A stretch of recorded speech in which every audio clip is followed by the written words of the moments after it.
अध्यात्म र धर्म इज अ डिफरेन्ट थिङ।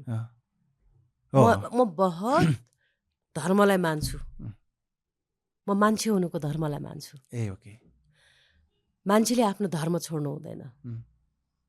धर्म छोड्नु हुँदैन भनेको म मान्छे हुँ, मैले के गर्नु हुन्छ, के गर्नु हुँदैन।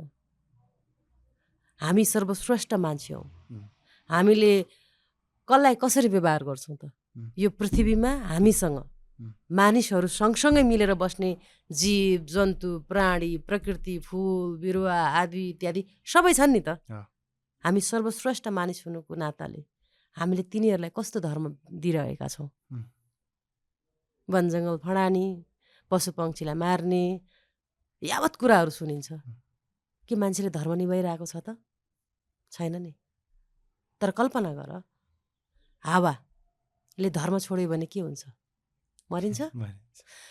घामले आफ्नो धर्म छोड्यो भने के हुन्छ? अटल भएर जुगौँ जुग, हामीलाई थाहा पनि छैन पृथ्वीको उत्पत्ति, जुगौँ जुगसम्म त्यो सूर्यले आफ्नो धर्म छोडेको छैन, हावाले आफ्नो धर्म छोडेको छैन, पानीले आफ्नो धर्म छोडेको छैन, प्रकृतिले आफ्नो धर्म छोडेको छैन। अनि मान्छे, हामी त चेतनशील छौँ, हामीले धर्म छोडिरहेको छैनौँ, कङ्क्रिटको सहर बनाइरहेका छौँ।